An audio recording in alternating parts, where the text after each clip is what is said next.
Welcome to Geopolitics in Conflict. Breaking news. India is purchasing Russian defense missiles. Does that mean they're moving into the Russian sphere of influence? That's a big question, Ross, Oh, boy, because is it. nobody expected that all of a sudden. Whoever thought that India will be procuring the S-400 anti-missile system, surface-to-air missile systems, which those are Russians. And why is this important, and why we wanted to share this with you? To some, this might not mean anything, but from a geopolitical perspective, this is a seismic underground movement, if you will.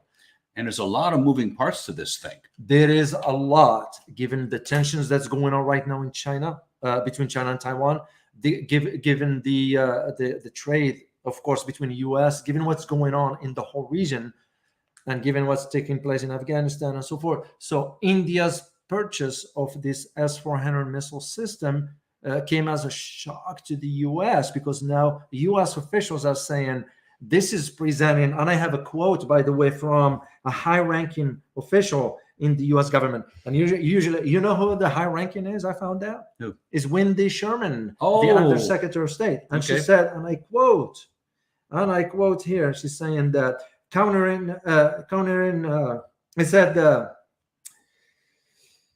it is a problem in the Indian-U.S. relations. This presents a dangerous path. And I was like, wait a minute. Isn't India a sovereign state? They can purchase weapons from whomever they want, or they can have any platforms they want. Well, not if you're going to be a friend of the United States. Yeah, but because here's the thing. The U.S. has now said we will sanction India if those weapons enters the Indian territory. But it presents a major problem for the United States. And you know what the problem is? And just for you to know also, is that Turkey, which is a NATO ally, went ahead and purchased the same missile system from Russia. And the United States imposed sanction on Turkey.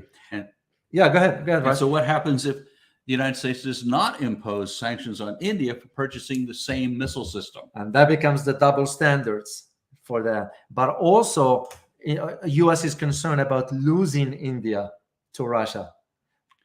But there is also the other dynamics, which a lot of people do not think about and would like to share with you, is that India is concerned that if it does not purchase the weapons from Russia, Russia will give those weapons to Pakistan. You can just see those dynamics. And this is where the complexity, the geopolitical complexity of the regions. So this is why India decided, no, we're going to move forward with this. And their arguments, you know what their argument is?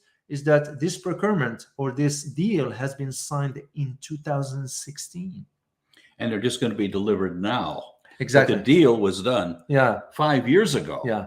But here's the kicker to all this, Ross, is that the United States passed what we call is the, I put it right down here. It's called the Countering America Adversaries Through Sanctions Act. It's ironic, but it passed in 2017, August, if I recall the date exactly, was August 2nd, 2017. So India is saying basically, what are you going to impose sanctions for if we have signed the deal before? Right. Yeah. But the U.S. is also will be making a mistake, a strategic mistake, if they sanctions India. That's why U.S. is caught in between a rock and a hard place. This is a very difficult situation. And the Indians have a justification for it. Yeah, we did this in 2016. Your law came into effect in 2017. Yeah, and we're looking at difficulties with China. We're looking at difficulties with Pakistan, and on and on. Mm-hmm. And they're in a tough spot. And that is the reason why they are their argument is we wanted to upgrade our air defenses. Well, given the tension in the Himalayas with the Chinese, by the way, the talk they just had with China broke down. So they didn't come to an agreement. So there is a standoff as we speak in the northern Himalayan territories between China and India. I am sure they can resolve it, and I hope they can resolve it. But the purchase of India of this advanced missile systems because those are very accurate systems. They outperform the US missile I systems, remember that. let alone the cost. India is purchasing this for $5.4 billion. $1 billion. Yeah. So you can just see where this is going to trigger now. It will be a geopolitical shift as far as balance of power. But India has its own reasons because the concern with Pakistan.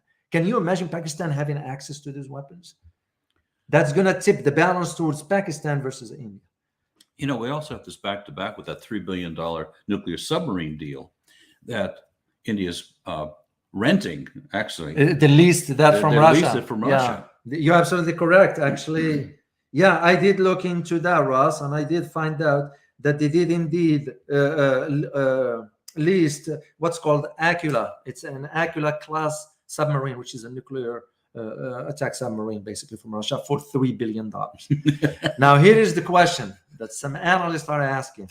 If we are to put that aside, wouldn't it be better for India to invest that money in lifting its people from poverty? And their next door neighbor has successfully shown them how it can be done. Is there national resolve? What about infrastructure? What about social programs?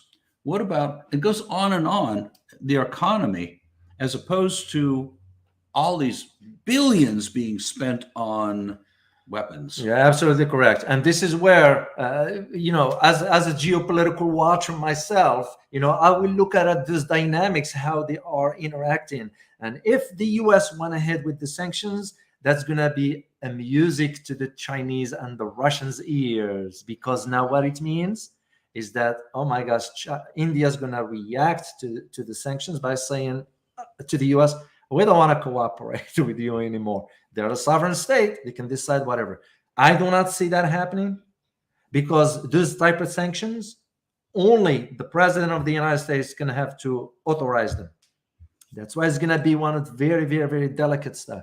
But the big question in all this is now how this is going to impact what's taking place right now, for example, between China and Taiwan. Oh, yeah. What this is going to impact the balance of power of what the US is doing in the region. How do ASEAN countries going to react to all this?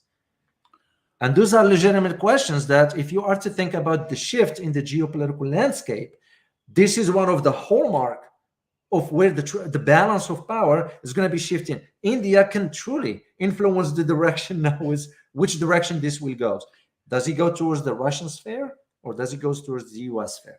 Well, what we've seen is a number of India's neighbors are very concerned about this.